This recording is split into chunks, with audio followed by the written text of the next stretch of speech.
야, 기업의 지배구조 중에서 이제 현대 기업 지배구조 중에서 가장 핵심적인 것이 이 사회입니다. 앞서 이야기했던 주주 자본주의에 대해서 다시 한번 요약을 해보도록 하죠. 주주 자본주의는 이제 이런 관점입니다. 기업은 주주들이 납입한 자금, 이것을 이제 기반으로 기업을 운영하죠. 돈이 필요하면 이제 돈을 빌리기도 하고 갚기도 하고, 그런데 기반은 이제 주주들이 납입한 돈으로 운영을 한다. 자, 그런데 주주는 뭘 가져가냐? 모든 비용을 제외한 나머지, 즉 자녀에 대한 청구권을 지님으로 경영의 최종적인 결과는 누구한테 귀속되냐? 주주한테 귀속이 된다. 그래서 그 경영상의 최종 결과는 누구? 주주. 그죠? 자, 그랬을 때 우리 그러면 주식회사의 주인을 누구? 주식을 보유하고 있는 주주로 보는 것이 뭐냐? 주주 자본주의다. 그래서 이런 관점에서 기업 경영의 목적은 뭐냐? 기업의 주인인 주주의 부의 극대화다.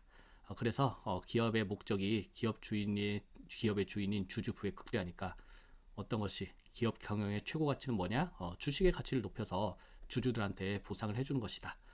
이런 이론이 이제 주주 자본주의가 되겠습니다. 그럼 근데 역시 마찬가지로 이제 그 주주 자본주의에 대한 많은 비판이 있어요. 제가 기업의 주인은 누구인가라고 할 때 좀 다뤘듯이 주주가 기업의 주인이 뭐가 주주냐 이런 반대 의견이 당연히 있을 수 있겠죠. 그랬을 때 이런 비판이 있습니다. 주주는 직접 금융의 당사자다. 즉 회사에 직접적으로 돈을 대는 사람일 뿐이다. 그래서 경영자, 노동자, 채권자, 지역사회 등 이런 여러 가지 그 기업의 이해관계자들이 있는데 이 중에 그냥 플레이어 중에 하나일 뿐이다. 이 사람이 왜 주주냐? 여러 그런 이해관계자 중에 한 명일 뿐이다.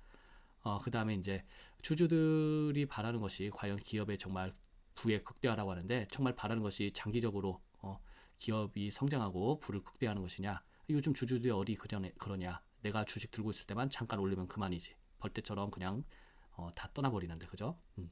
그래서 주주들이 기업의 그 장기적 성장보다는 단기적인 배당이나 주가 차익만을 추구한다는 비판이 있습니다. 그런 사람들이 뭐가 주인이냐? 잠깐 그냥 나 있을 때만 잘 되면 되지 하고 떠나버리는 게 뭐가 주인이냐? 어디 주인이 그런 사람이 있느냐? 그죠? 자, 그 다음에 이제 가장 크게 이제 과연 그러면 주주의 뭐 이익을 추구하는 것이 회사의 목적으로 한다고 치자. 그러면 그게 사회 전체적으로도 이익이냐? 회사가 주주만을 위해서 막 몰래 나쁜 짓도 하고 맨날 뭐 매점 매석하고 독점하려고 하고 다른 그런 공정한 경쟁을 방해하려고 하면은 그 회사의 주주들의 이익은 높아지는데 이런 것이 과연 사회 전체의 이익과 일치하느냐 이런 문제가 있습니다. 그래서 주주 자본주의에 대한 비판들이 꽤 있고 이런 비판들을 이제 최근에 기업들이 많이 수용을 해서 이제 뭐 사회적 공헌 이런 것들을 많이 기업 경영에 반영을 하려고 하고 있죠. 자, 어쨌든 우리 주주 자본주의 관점에서 그러면 이제 현대 기업 그 주식 회사들의 이제 그런 구조에 대해서 한번 생각을 해보겠습니다. 그 주식 회사의 그 가장 큰 특징 중에 하나는 소유와 경영의 분리라고 합니다. 앞서 말씀드렸듯이 자, 기업의 주인을 주주라고 치자. 그런데 문제는 수많은 주주들이 존재한다. 이 사람들이 뭐 주인이라고 하는데 그러면 주인이면 의사결정을 해야 될 건데 너무 많아요. 너무 많아서 이 사람들이 경영에 참여를 할 수가 없습니다. 그래서 어떻게 하냐? 경영자를 하나 뽑아요. 경영자, 야 CEO, 네가 해, 그죠? 그래서 기업을 소유하는 사람, 소유, 그죠? 주주가 소유하죠. 그 다음에 이제 경영자가 경영을 하죠. 서로 다르죠. 주주가 경영을 하는 것이 아니라 기업의 소유주가 경영을 하는 것이 아니라 전문적인 경영자를 두고 이 사람들이 기업을 경영하게 하고 있죠. 자, 근데 작은 기업들은 어떻게 해요? 그냥 작은 뭐라 해야 되나 자영업 이런 경우는 옷가게 주인이 옷가게를 경영을 하죠. 그죠? 그래서 옷가게 주인이 뭐 점을 뭐 구하고 그다음에 뭐 그 가게에 대한 뭐 임대료라든지 세금 이런 것들 다 고민하고 그죠? 뭘 갖다 놓을까 고민하고 이런 식으로 소유와 경영이 이제 일치하는데 주식회사는 소유와 경영이 분리되어 있다. 이것이 큰 특징이다. 자, 그런데 분리가 되어 있으면 어떤 문제가 생기냐? 그죠? 주주와 대리인 간의 충돌 문제가 발생을 한다. 그래서 얘가 이제 열심히 주주를 위해서 일을 해야 되는데 뭐냐? 계속 농땡이를 피운다. 그죠? 주주를 위해서 이제 맨날 누워가지고 회사를 어떻게 발전을 시킬까? 그죠? 고민을 해야 되는데 누워가지고 오늘은 골프를 뭐 누구를 만나서 뭐 골프를 칠까? 주말에는 뭐 어딜 놀러 가서 점심을 먹을까? 이런 고민을 하고 있단 말이죠. 그래서 주주가 바라는 것과 CEO가 바라는 것이 이제 이해관계의 불일치가 발생하는 문제가 있습니다. 이것을 우리 이제 에이전시 프로그램을 그러죠. 경영자가 주주의 부를 극대화하기 위해서 기업을 운영한다면 아무런 문제가 없을 것인데 그렇지 아니하더라. 왜냐? 주주가 그냥 맨날 경영자가 뭐 무슨 생각을 하는지 머리를 열고 볼 수 없기 때문이죠. 그래서 경영자가 주주의 이익을 위해서 기업을 운영하는 것이 아니라 경영자 본인의 이익을 위해서 기업을 운영하는 경우가 많아서 주주의 이익을 이제 침해를 할 수가 있다.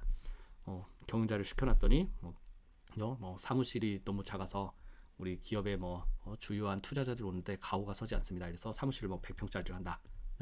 출장을 가야 되는데 맨날 비행기 타려면 너무 불편해가지고 시간을 아끼기 위해서 전용기가 필요합니다. 막 전용기 사고 그다음에 10억짜리 그림을 사가지고 막 벽에다 걸어놓고 이런 것들 주주의 이익을 침해할 수가 있죠. 그런 것들이 정말 그 시간을 아껴서 기업을 원활하게 경영하는 데 도움이 된다면 모르겠으나 많은 경우 이제 자기 그냥 그 과시용으로 CEO가 자기 편하려고 하는 경우들이 많더라. 그런 경우에 기업 주주의 이익을 침해할 소지가 다분하다.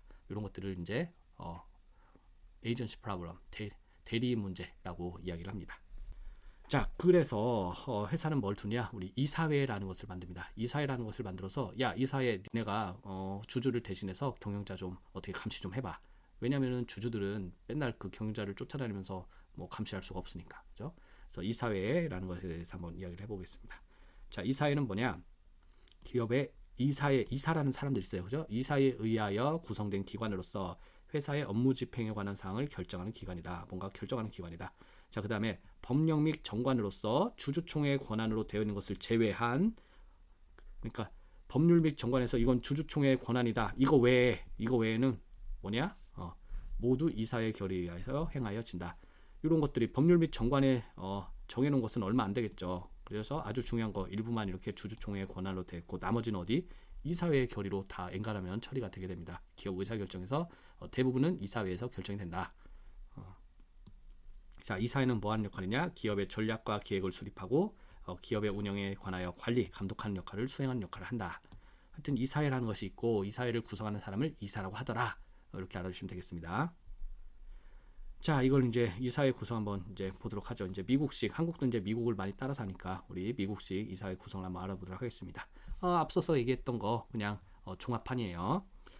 자, 기업에는 이제 수많은 주주들이 존재하죠. 그죠? 개미처럼 많은 그죠? 주주들이 존재합니다. 이 주주들이 다 주식을 가지고 있죠. 주식을 가진 사람은 주주. 이 사람들이 이제 회사의 주인이에요. 자, 그런데 이 사람들이 매번 회사의 경영에 그죠? 이렇게 합시다 저렇게 합시다 투표하거나 와가지고 발언을 할 수가 없어요. 그러다 보니까 어떻게 이사회라는 사람들을 뽑습니다. 주주총회 결의를 통해서 이사회를 구성을 해요. 즉 주주들이 주주총회를 통해서 이사들을 뽑습니다. 그죠? 야, 우리 회사 이사 누구예요? 우리 회사 누구 이렇게 투표를 해서 뽑아요. 이 사람들을 우리 이사회라고 합니다. 이사회. 영어로는 BOD라고 많이 해요. 약자로 BOD, Board of Directors. 디렉터가 이제 이사니까 이사회들의 이제 보드 모임 그죠? 요거요. 자, 이 사람들은 뭘 전체 주주들의 이익을 대변해서 회사에 이제 의사결정을 해야 됩니다. 자, 그다음에 이제 이사회 의장이라는 사람을 뽑아요. 이제 체어맨이라고 하는 사람이 있어요. 이제 이사회 대표가 되겠죠. 이사회 의장이 이렇게 있고, 자, 그다음에 이제 경영자, 집행임원 이렇게 있게 됩니다. 그래서 경영자, 이 사람들이 이제 이사회가 경영자를 이제 감시를 하는 거예요. 그래서 이제 경영자 의사결정 이런 것들이 이제 같이 감시를 하고, 그다음에 실적을 감독을 하고 잘했는지 못했는지. 자, 그다음에 이제 중요 의사에 대해서 아주 이제 경영자 혼자 못할 것들, 아주 중요한 것들 이런 것들에 대해서는 이제 이사회에 이제 승인을 얻어야 됩니다. 그다음에 경영자를 선발하고 해임하는 권한도 가져요. 경영자 지금 좀 안 되겠네, 너 나가, 그죠? 그러든지 아니면 새로운 사람을 불러올 때도 이사회에서 할 수 있습니다. 자, 그다음에 이제 경영자를 그렇게 갈구기만 하는 것이 아니라 지원하고 조언, 자문 이런 것들도 이사회가 역할을 하죠. 그래서 주주들이 있다. 그다음에 CEO, 경영자들이 있다. 그다음에 이사회가 있다. 그래서 이사회는 경영자들을 감시를 한다. 누구를 위해서? 주주들을 위해서 일을 하는데 경영자를 감시하고 조언하는 역할을 한다. 그래서 이사회라는 것이 있고, 여기서 이제 이사회 의장이라는 걸 뽑는다. 이렇게 알아주시면 되고요. 자, 그럼 어떤 사람이 이 각각의 이사가 되는가? 그죠? 자, 여기에는 이제 크게 사내 이사와 사외 이사로 구분을 할 수 있습니다. 사내 이사와 사외 이사. 사내 이사는 말 그대로 회사 안에 있는 이사죠. 사외 이사는 회사 바깥에 있는 이사. 그래서 회사의 안에서 일하는 사람들을 이제 일하는 사람들이 회사에서 실제 일하는 사람들이 이사로 앉아 있고 그 다음에 회사에서 일을 하지 않는 바깥에서 온 사람들이 있어요. 사회 이사가 이렇게 또 존재를 하게 됩니다. 그렇게 해서 이사회를 구성을 하게 돼요. 자, 그러면 사내 이사는 뭐냐? 기업의 임원이면서 이사를 한 사람입니다. 즉 기업의 업무를 하면서 우리 BOD에서 이사 역할을 하는 이제 사람이에요. 그래서 이제 뭐 업무이사, 집행이사, 상근이사, 상시 근무하는 이사 이런 식으로도 이야기를 합니다. 용어를 좀 알아두세요. 이제 경우에 따라서 뭐 사회이사라고 하는 경우들이 제일 많지만 뭐 집행이사나 상근이사라고 일컫는 경우들도 있습니다. 자, 그다음에 이제 사회이사는 뭐냐? 기업의 임원이 아닌 이사, 기업에서 일을 하지 않는 사람, 기업의 일상적인 업무에서는 관여하지 않는 기업 외부의 비상근이사 이런 것이 이제 사회이사라고 할 수 있겠습니다.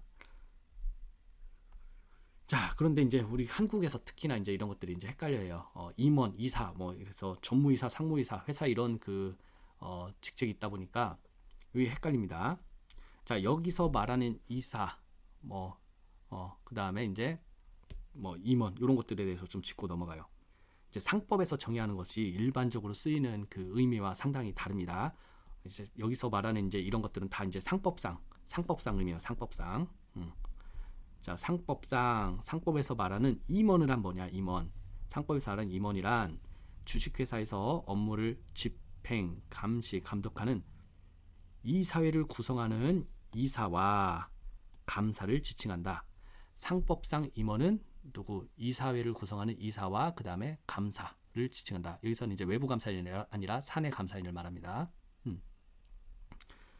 자, 그런데 이제 실제 현실에서는 어떻게 되냐? 상법상 임원은 이사와 대표이사, 감사 등으로 역할이 구별되어 있으나 실제에서 기업의 내부에서는 이제 회장, 부회장, 사장, 부사장, 뭐 전무이사, 상무이사 이런 식으로 구분해서 관리되고 있죠. 그죠? 그래서 전무이사, 이사 아닌가요? 상무이사, 우리 이사님이라고 부르는데, 그죠? 이사 회사에서 이사님 이러는데, 이것은 이제 회사 내부에서 부를 뿐이고 상법상 이사는 모두 다 이사가 아니라 등기를 한 사람만 상법상 이사입니다. 즉 법적으로 이 사람은 우리 회사의 이사입니다. 등기를 한 사람만 상법상 이사예요. 그래서 일반적으로 이런 사람들 뭐 이사님 어쩌고 뭐 회장님 이렇게 부르지만 이런 사람들은 모두 법적으로 모두 다 등기 임원은 아닙니다. 이 중에 등기가 된 사람만 등기 임원이고 상법상 이사입니다. 보통 이 사람들 다 이사가 아니라 이 사람들 중 이제 상위 계층들 일부만 등기 임원이에요. 상법상 이사예요. 자, 그렇게 해서 이제 상법상 우리가 그 말하는 것과 우리가 그 회사 내부에서 말하는 것이 좀 차이가 있다라는 것을 알아두시면 되겠습니다. 회사에서 이사님 해도 상법상 이사는 아닐 수가 있더라. 자, 참고로 이제 국내 법적, 국내 상법에서 뭐 이것까지 알아두면 뭐 좋습니다. 그러니까 제가 설명은 이사회는 주주를 위해서 일한다라고 이야기를 했는데 국내 상법은 사실 그 주주에 대한 위임으로서 보고 있지 않아요. 법적으로는 뭐냐? 이사와 감사는 회사와 유인관계에 있다는 것으로 해석합니다. 즉 이사와 감사는 뭐 주주를 위해서가 아니라 그냥 회사를 위해서 일한다 이런 식으로 해석을 하고 있어요. 자, 그다음에 이제 그 이사회에 대해서 이제 좀 요 그림 좀 더 자세히 보도록 하죠. 여기 이사회 의장이라는 사람이 있죠. 그다음에 CEO가 있었고, 자, CEO가 미국 기업 같은 경우 이제 CEO가 이사회 의장을 겸할 수가 있습니다. 옛날엔 특히 이제 미국에서 옛날에는 이제 경영자가 과거에는 이사회 의장을 겸하는 비율이 굉장히 높았습니다. 그래서 CEO가 이제 이사회 의장도 겸임을 해가지고 의사 결정할 때 이제 회의할 때 리더로서 역할을 했는데 그런 것들이 이제 이사회의 독립성을 해친다 이런 의견들이 많이 나와가지고 이제 요즘에는 어떻게 CEO가 아닌 사람이 이사회 리더가 되도록 이제 하고 있어요. 체어맨은 그래서 좀 다른 사람이 CEO가 아닌 사람이 하는 것이 요즘에 이제 대부분 이제 이것이 괜찮은 지배구조다라고 권고하고 있는 사항입니다. 그런데 이제 만약에 이제 CEO가 이사회 의장을 겸직하는 경우, 그래도 이제 겸직하는 경우에는 어떻게 하냐? 그러면 이제 어떤 문제가 있냐? 회사 내부에서 일하는 집행임원들은 CEO의 눈치를 볼 수도 있잖아요. 그러다 보니까 사회이사들끼리 사회이사는 CEO의 눈치로부터 자유로우니까 사회이사들끼리 모이도록 합니다. 그래서 이제 사회이사들을 대표하는 이제 리더로서 또 임명이 하나가 돼요. 그래서 그런 사람들이 이제 선임이사, 리드 디렉터 뭐 아니면 프리자이딩 뭐 디렉터 이런 식으로 부릅니다. 그래서 용어들이 많이 있는데 이런 용어들이 있다 정도 알아두시면 되겠습니다. 자, 그리고 이 사회를 구성한 사람들이 많이 바쁘죠. 그러다 보니까 맨날 뭐 언제 모입시다 했을 때 그 모의가 굉장히 힘들어요. 다들 생업이 뭐 회사에서 일하는 사람도 당연히 이제 회사에 할 일도 많고 그다음에 사회이사들도 바쁘고 그래서 이제 소위원회 같은 것을 구성을 합니다. 그랬을 때 반드시 둬야 되는 세 개의 위원회가 있는데 감사위원회, 이사 후보 추천위원회, 보상위원회 요 세 개의 위원회는 반드시 둬야 되는 위원회예요. 이런 것이 있다 알아두시면 돼요. 이런 것들 이제 알아두면은 여러분들이 나중에 뭐 기업에 관한 신문 기사, 뭐 보도 자료 이런 것들을 읽고 해석하는데 굉장히 도움이 될 겁니다. 자, 보죠. 이 사회를 구성하는 사람들 누가 들어가 있느냐? 많은 경우에 이제 한국 기업에서 이제 그 총수 일가가 많이 들어가 있죠. 총수 일가, 이른바 이제 그 지배주주 일가, 지배주주 일가, 회사를 이제 컨트롤하는 지배주주 일가가 많이 들어있죠. 자, 그랬을 때 대기업 집단에 대해서 한번 조사를 했더니, 그죠? 대기업 집단에 조사를 했더니 총수 일가가 이사에 등재된 경우가 한 그죠? 25%, 22% 그러다 이때 좀 뭐 약간 줄어들긴 했지만요. 자, 어쨌든 한 2013년도 기준에서 한 4분의 1 정도 회사에 총수 일가가 이사로 등재되어 있었고, 그 다음에 총수 본인이 그죠? 이사에 이제 상품권 이사에 등재된 비율이 이제 11%에서 이렇게 뭐 5%까지 한 절반이 줄어버렸죠, 그죠? 확 줄어가지고. 자, 그 다음에 이제 총수 일가가 이제 이사 등재 회사 비율이 높은 5개 집단했더니 이제 부영 같은 경우에는 계열사 수는 22개, 여기에 속한 이사 수는 총 90명인데 총수 일가가 이제 이사로 있는 회사 수는 18개, 90명 중에 이사는 이제 24명. 그래서 그 일가가 굉장히 많은 회사에 그냥 퍼져 있다는 것을 알 수 있겠죠, 그죠? 그래서 많은 회사들이 이제 실질적으로 이제 그 지배주주 일가가 이사에 들어가 가지고 기업의 의사 결정을 좌지우지하는 경우들이 한국 기업에는 여전히 많이 있다. 그런데 이제 이런 것들이 점점 뒤에 것을 제가 업데이트를 안 했지만 점점 줄어들었다. 뒤에 것도 사실 업데이트해야 되는데 아직 못했습니다. 자, 이렇게 돼 있습니다. 자, 건전한 지배 구조를 위한 이제 사회이사의 역할 이렇게 되어 있습니다. 하여튼 이 사회 구성에서 한국 기업에 많은 경우에 이제 오너 일가가 들어가 있다. 오너 일가라고 하면 그렇고 지배주주 일가, 총수 일가가 들어가 있다. 자, 그 다음에 사내이사를 그러면 이렇게 보면은 자, 요 이사회 중에 많은 사람들이 이제 총수 일가가 앉아 있는 경우들이 많이 있고요. 그 다음에 이제 회사 내에서 일하는 사람들, 이 회사 내에서 이제 고위직에 있는 사람들, 사내이사 이런 사람들이 있고, 그 다음에 이제 사회이사, 회사 바깥에 있는 사람이 또 존재를 하게 됩니다. 자, 그랬을 때 사회이사들은 왜 넣냐? 사내이사들은 그 회사 CEO, 뭐 그다음에 특히 이제 총수가 앉아 있는 경우에는 눈치를 보게 되겠죠. 아무래도 뭐 이사회에서 나도 그 상법상 이사입니다 하면서 총수가 뭐 CEO가 경영을 잘못하고 있습니다. 총수 아들인데 경영 엉망입니다. 쫓아내야 됩니다. 이런 말 하기 힘들겠죠. 그랬을 때 좀 더 독립적인 사회이사가 있으면은 사내이사가 하기 어려운 말을 좀 할 수 있지 않겠느냐, 이런 취지에서 도입을 했습니다. 그래서 건전한 지배 구조를 위한 사회이사의 역할을 한번 보죠. 이사회의 의사결정은 경영자의 사적 이익 추구가 아닌 기업의 주인인 주주의 이익을 극대화해야 하는 겁니다. 이사회 그래서 본래의 기능은 뭐냐? 감독 기능, 그죠? 그래서 경영진의 전횡이나 배임을 방지해야 되는 역할을 해야 돼요. 그러다 보니까 이런 전횡이나 배임, 이런 그 시도가 있을 때 이런 것들을 막으려면은 사내이사는 이제 눈치를 보다가 못할 수가 있다. 그래서 기업 외부의 전문가로서 사회이사를 이사로 앉히게 됩니다. 그래서 이런 것들 사실 이제 한국 같은 경우는 교수님들이 많이 사회이사로 앉아 있죠. 한국 기업이 이런 것들 사회이사 제도를 처음부터 도입한 것은 아니에요. 도입 과정에서 굉장한 진통이 있었습니다. 요즘에도 뭐 상법 관련돼서 개정과 관련해서 이제 또 많은 진통이 있는데 사회이사를 도입할 때도 굉장한 어려움이 있었어요. 그래서 이런 것들을 언제 도입했냐? 국내 기업에서 많은 경우들은 이제 아시안 금융위기 1997년, 98년 이때 도입된 것들이 많아요. 회사가 이제 그 국가가 망하게 생겼을 때, 부도나게 생겼을 때 이제 여러 가지 조치들을 하면서 기업 지배 구조 개선에 대한 그 해외의 요구들이 있어서 이런 것들을 반영을 하게 되겠습니다. 그래서 외환위기 때 한국 기업을 그러면 외환이 부족하게 된 결정적인 이유가 기업들이 해외에 그 과도한 부채를 지고 있었는데 그런 것들이 이제 또 과잉 투자를 한 경우들이 있었습니다. 그러면 이제 합리적인 것이라면은 합리적인 그 경영자라면 과도하게 부채를 조달해가지고 무리한 투자를 하는 짓을 안 했을 텐데 한국은 왜 이렇게 그냥 무모한 짓을 했냐 봤더니 경영자를 경제를 하는 장치가 제대로 없네. 야, 니네 사회이사 있냐 했더니 우리 그런 거 없는데. 야, 사회이사 제도 도입해. 이런 것들이 이제 권고사항이었습니다. 그런데 이제 그 기업의 이제 그 경영권을 해친다, 뭐 어쩐다, 이러면서 어마어마한 반발이 있었어요. 그래도 이제 당시 상황이니만큼 이제 강제로 도입을 하게 되었습니다. 그래서 사회이사를 반드시 뽑게 되었다. 그래서 이제 정착은 하게 되었어요. 제도상으로. 근데 이제 실제 운영상 이것이 도움이 되냐? 그건 또 다른 문제입니다. 미국에서도 이런 문제들은 마찬가지예요. 기업의 사회이사를 뽑은 이유는 경영자로부터 이제 독립적인 그 의사결정을 하라라는 것인데, 과연 독립적인 의사결정을 하는가? 봤더니 아무래도 이제 경영자와 그런 그 독립적인 관계를 유지하기가 힘든 것이 현실 아니냐, 이런 케이스가 있어요. 자, 사회이사 추천위원회에 CEO가 들어가 있는 경우가 이렇게 많았습니다. 뭐 증권사 생명보험 다 들어가 있네요. 이제 물론 옛날 거긴 하지만, 그러다 보니까 사회이사 뽑는데 누구 입김이, 그죠? CEO의 입김이 많이 작용해요. 그래서 많은 경우에 이제 사회이사는 뭐 CEO의 뭐 고등학교 동문이라든지 뭐 대학 친구라든지 이런 경우들이 많이 있죠. 가족이라든지.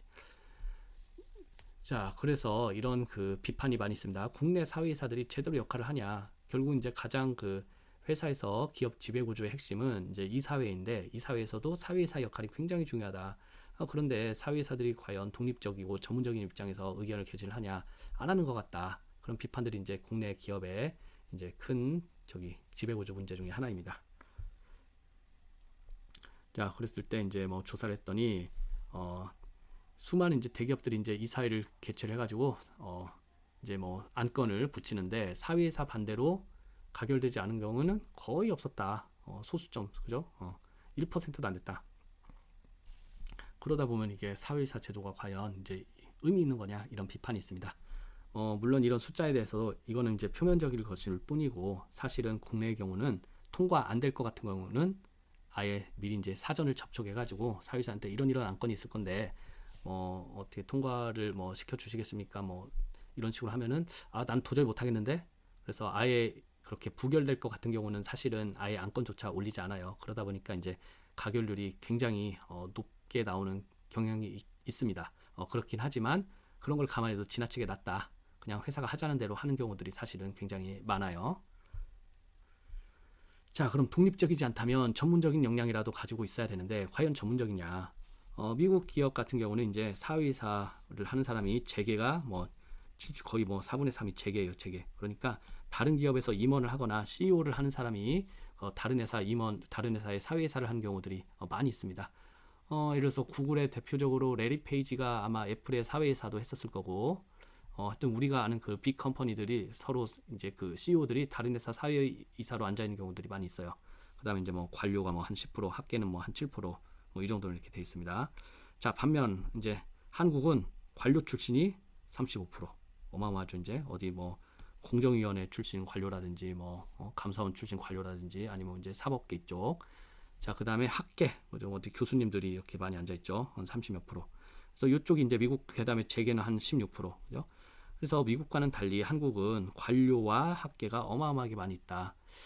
그럼 이제 관료 학계, 그죠? 이 사람들이 그럼 그 CEO, 미국은 이제 CEO 이런 출신들이 앉아 있는데, 이런 사람들만큼 경영상의 전문성이 있을까? 이런 것이 이제 항상 좀 의심이 되는 거죠. 그래서 이제 그런 비판들이 많이 있습니다. 주주 이익 보호보다는 바람막이 역할을 하더라. 특히 이제 관료를 사회이사로 들이는 경우들은 이제 금감원 출신이라든지 이런 사람들을 앉히는 경우들이 많이 있는데, 공정거래위원회 이런 사람들을 앉히는 경우들이 있는데, 이건 뭐냐? 사실은 독립적인 차원에서 의사결정에 참여하기보다는 그쪽에서 뭔가 감독 기구에서 이제 문제를 제기할 때 이제 사회이사를 통해서 전임이신데 좀 무마 좀 해주세요, 이런 역할을 하게 하는 것이 사실 목적 아니냐, 이런 비판들이 있죠. 자, 어쨌든 이런 비판을 이제 비판도 있고, 그러면 이제 국내에서는 그 이사회가 도대체 몇 명이나 있냐 했을 때 한 5명 내지 6명이에요. 지금도 이건 거의 안 변합니다. 5명 내지 6명이다. 코스닥은 아무래도 좀 더 기업이 규모가 작으니까 1명 정도 더 적다. 그 다음에 이제 대표이사와 이사회 의장 분리 현황. 대표이사와 이사회 의장을 같이 하는 경우가 이제 대부분이고, 이제 분리 현황은 분리니까 요거 분리한 경우는 거의 없죠. 그죠? 우리나라 이제 같이 하는 경우들이 대부분이다. 이렇게 알아주시면 되겠고.